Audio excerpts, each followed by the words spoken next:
Ignoring the trembling of my own body, I pulled out my mobile phone from my pocket as Mia approached me. I tried to reassure her, saying, "It's going to be okay." But Carly responded, "Mom, we don't need to call an ambulance." The shock of her words hit me like a wave. My name is Katie. I'm 34 years old and work part-time at a call center in the mornings. I met my husband Steve at a high school reunion. By chance, we reconnected, and as we talked, we realized how compatible we were. We began dating soon after, got married 3 years later, and now have a daughter named Mia, who is in the first grade. Since Mia's birth, our living expenses have increased. Driven by a strong desire to support our family, Steve has taken on long overtime hours. Even when he comes home late, I'm deeply grateful for his dedication to us. His work as a pharmacist often means he's home early when I'm sick. He knows all about the medicine and would say, "Tell me where it hurts, and I'll prepare the right remedy for you." He would even give me massages. Steve's support has been a constant. When I was down with a cold, Maya would look worried and say, "Mom, I hope you get better soon." Wanting to recover for her sake, I focus on my treatment.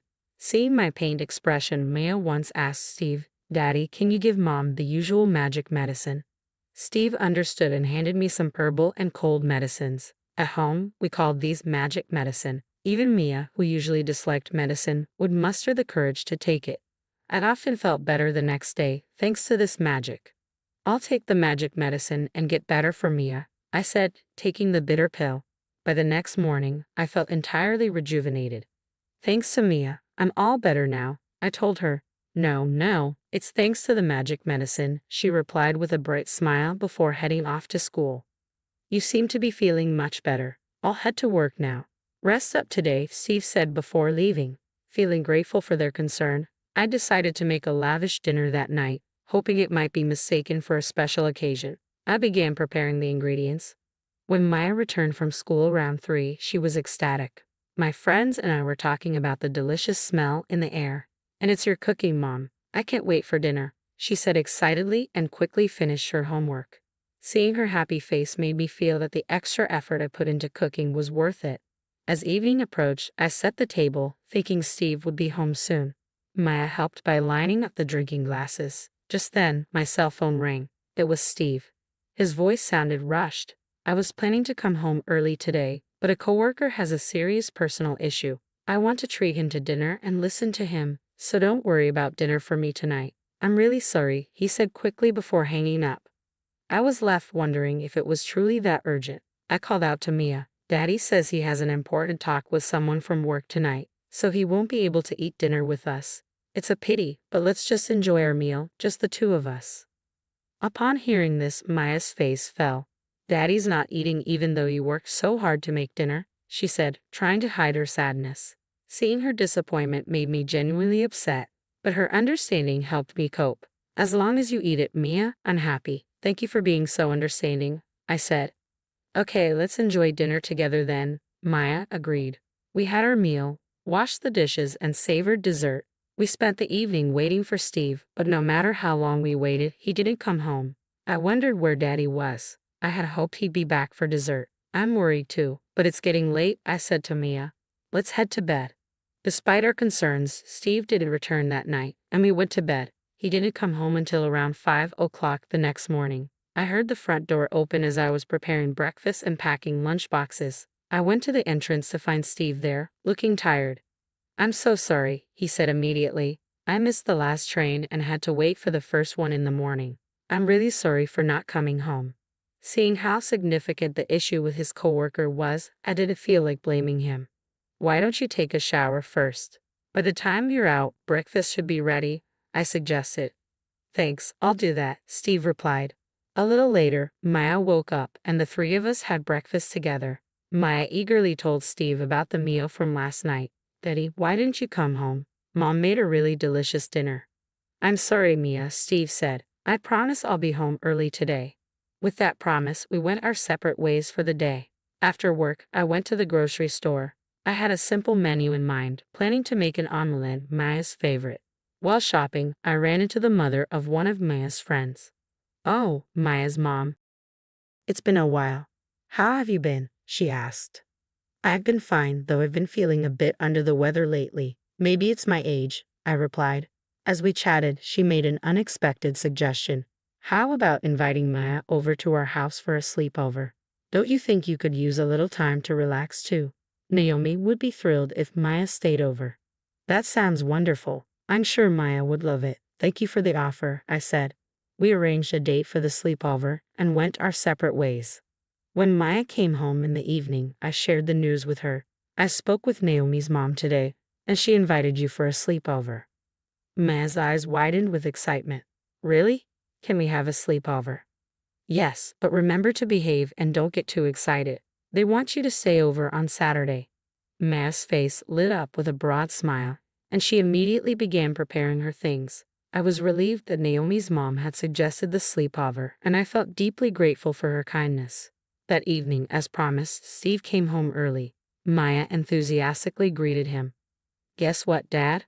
I'm going to have a sleepover at Naomi's house this Saturday. Maya shared the news, bouncing around with excitement.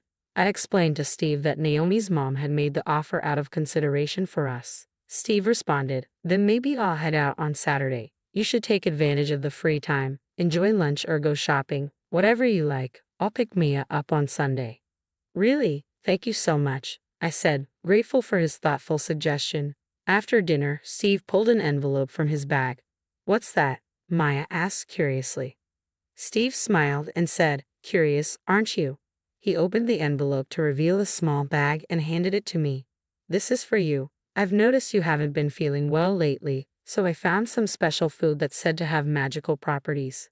Maya's face lit up. Mom gets sick a lot, but with this she'll get better, right? I felt a mix of slight guilt and deep gratitude. Thank you, Steve. You went out of your way to buy this. It must have been expensive. Your well-being is the top priority, Steve said with a gentle smile. If you take them daily, they will definitely help. He then apologized. I have to admit, from tomorrow until Friday, work's going to be very busy, and I might come home late. Steve's earnest apology made Maya look a bit upset. I was disappointed as well, but I understood he was doing his best for us. I held back my feelings and comforted Mia. Dad is working hard for us. How about we go to the amusement park next time he has a day off? Maya seemed to understand, and Steve gave me a regretful nod. As it was time for bed, I opened the bag Steve had given me. Inside was something I had never seen before, dark-colored and dried. When I tasted it, it had a fruity flavor and was quite delicious. However, later that night, around 2 a.m., I woke up feeling strange. I had a severe headache and an upset stomach. I rushed to the bathroom, realizing that neither Maya nor Steve seemed affected. I pondered what else I had eaten and remembered the special food from Steve. I hadn't asked about the specific benefits or details of the special food Steve gave me, but I suspected it might be the cause of my discomfort. Despite feeling uneasy, I managed to fall back asleep. The next morning, I found that Steve had already left the house. There was a note on the table that read, "Thanks for the lunch. If there are any problems, contact me. See you soon." I debated whether to tell him that the food wasn't quite right for me. It seemed impolite not to mention it, but I didn't want to disturb him at work. I decided to send him a text later. Soon after, Maya woke up. At breakfast, she excitedly talked about her upcoming sleepover at Naomi's house. After we got ready, we both left the house. Won't we see Dad until Friday? Maya asked. Probably not, I replied. He might come home after you're asleep and leave before you wake up. If you want to talk to him about something, maybe you could write him a letter. Maybe I will, Maya said as we went our separate ways to school and work. When I arrived at the office and started preparing for the day, I received a message from Steve. Remember to eat it daily. Consistency is key. I replied, asking about the effects of the food. Steve's response came later in the evening. It's packed with nutrients. Don't worry, it's not harmful. Maybe my frail body overreacted. Though he assured me it was safe, the memory of last night's symptoms made me uneasy about eating it again. Even though it seemed wasteful, I decided not to eat the food Steve had given me. Instead, I resolved to find supplements and healthy foods that suited me better. This morning, on a whim, I used the special food to prepare Steve's lunch. I hoped it would help him stay healthy during his busy days and also avoid wasting the ingredients. Days passed, and there was no change in Steve's condition. He continued his work as usual, which relieved me. It seemed I was the only one who had a reaction. Finally, Saturday arrived. Maya left for her sleepover at Naomi's, picked up by Naomi's mom. Steve went out early for a golf day at a distant resort. I spent a relaxing day shopping, dining out, and unwinding. Every now and then, I received emails from Naomi's mom with updates on Mia. The photos showed Mia and Naomi happily making sweets together. Then came Sunday. I received a message from Steve saying he'd be coming back after watching a new movie with Mia. While I felt a twinge of guilt, I was grateful for Steve's thoughtfulness.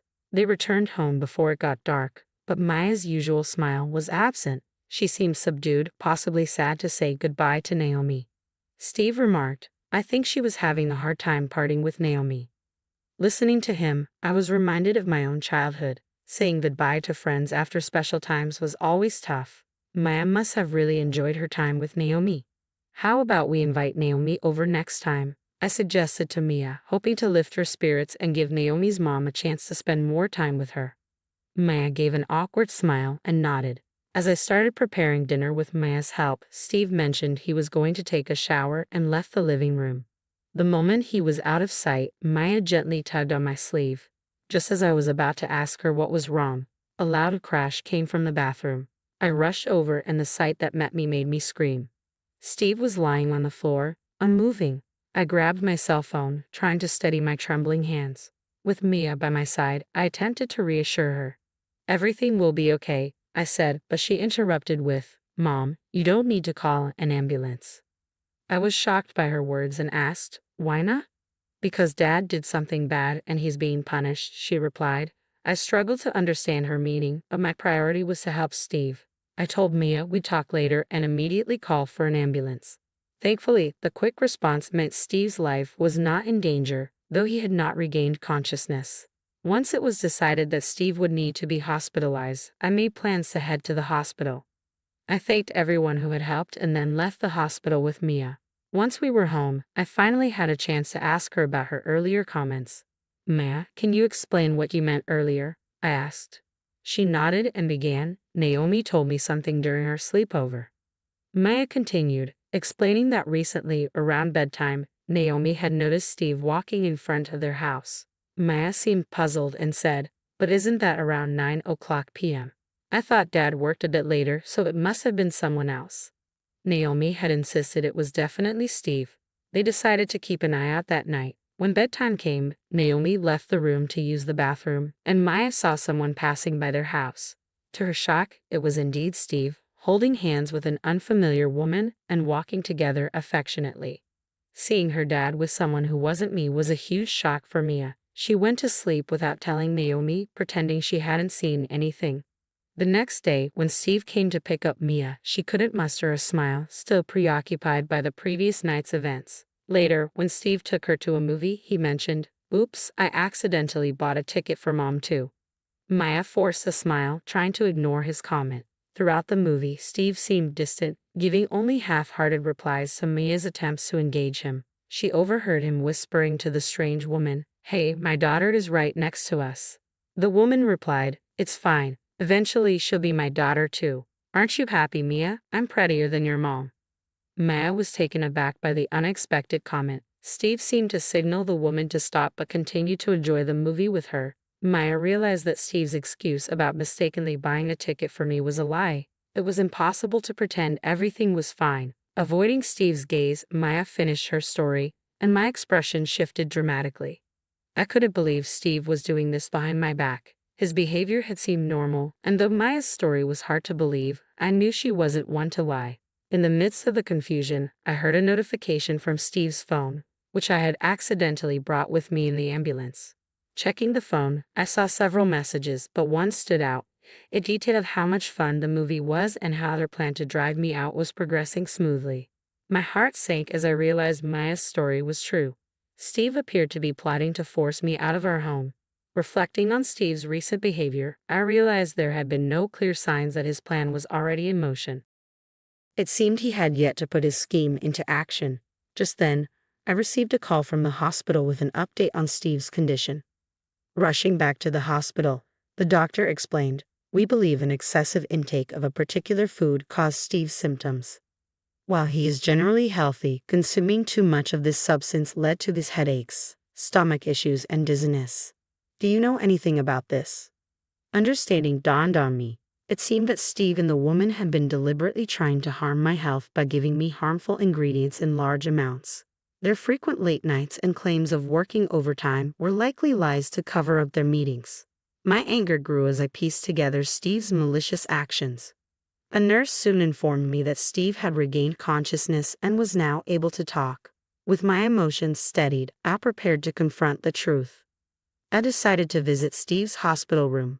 Thankfully, my parents' home was only a 20-minute drive from the hospital, so I left Mia with my mother, saying, "Mommy needs to have an important talk with Daddy. Stay with Grandma while we talk, okay?" Mia, though silent, seemed to understand the gravity of the situation. Her young face betrayed a mix of concern and maturity, which only deepened my feelings of guilt for involving her in this mess. My anger towards Steve for his betrayal, especially in front of our daughter, was overwhelming. Standing outside Steve's hospital room, I tried to steady my nerves. Just before knocking, I overheard voices through the door and saw an unfamiliar woman through the window. Curiosity got the better of me, and I cracked the door open slightly to listen. "Even after you collapse, your wife hasn't shown up. How cold-hearted can she be?" One voice sneered. "You should just get a divorce," the woman responded. "She's still around, isn't she? Stubborn." The conversation confirmed my worst fears. This woman was clearly involved in Steve's scheme. Unable to contain my anger, I knocked loudly and swung the door open. Steve and the woman turned to look at me, startled. "Did I interrupt something?" I asked, my voice cold. Their faces went pale. The woman, who had been seated, quickly stood up, attempting to hide her shock. "Oh, you're his wife, right? I'm just a colleague from his office. I'll be on my way now," she said, trying to leave. I wasn't about to let her go that easily. I blocked her path. "Since you've taken the time to visit, why don't you stay a while?" I said with a forced smile. Her uncertainty was palpable. "Yeah, why not stay a bit longer?" I pressed, the tension in the room thickening.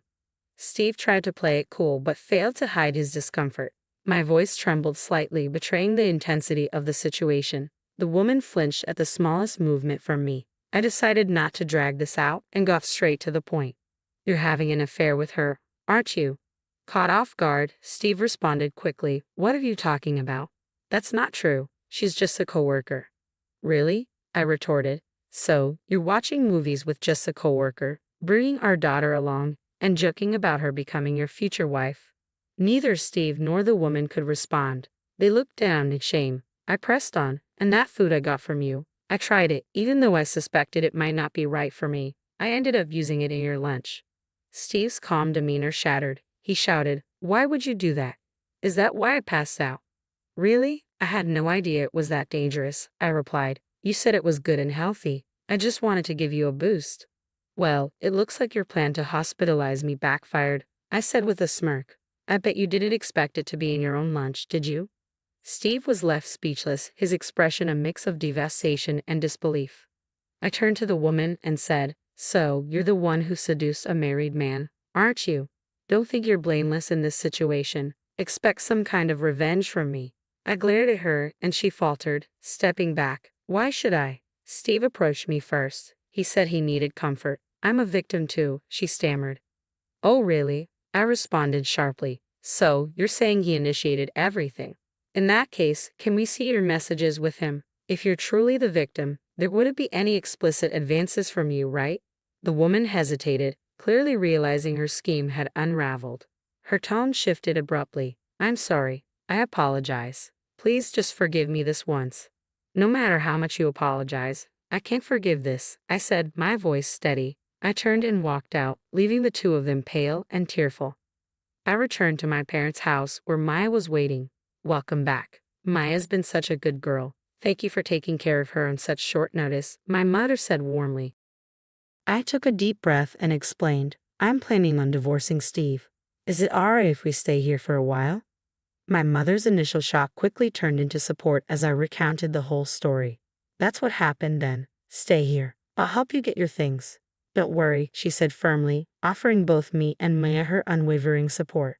Her kindness touched me deeply, and tears welled up in my eyes. I carefully explained the situation to Mia. "Daddy was close with someone else besides Mommy, and I don't like him anymore. I'd rather stay here with Grandma." Despite her young age, Maya seemed to grasp the seriousness of Steve's actions. Thank you, Mia. From now on, I'll protect your smile for both of us, I promised her.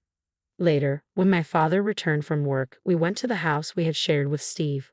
We quickly packed up our things and left. After the dramatic events, Steve was discharged from the hospital. When he came home, my father and I went to discuss matters with him. As soon as Steve saw me, he immediately apologized. I'm truly sorry. I've realized that Katie and Maya are my treasures. I'll completely cut ties with that woman. Please forgive me. Despite his belated remorse, my heart had hardened. I can't imagine getting back with someone who planned to betray me. Please sign the affidavit of the defendant from the court, I said, my irritation evident. My father, standing behind me, added, Listen, Steve, I can't let my precious daughter live with someone like you.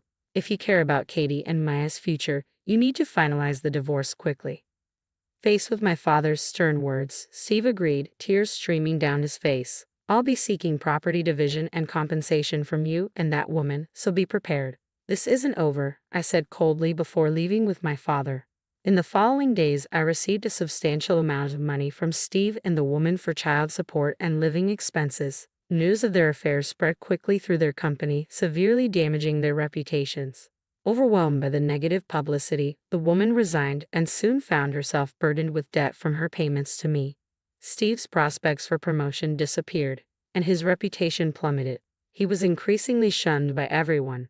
Meanwhile, I transitioned from part-time to full-time work, dedicating myself even more to my job. My hard work was recognized, leading to an increase in my salary and a more fulfilling life. Maya's happiness became my top priority, and I am committed to supporting her so that we can enjoy each day together.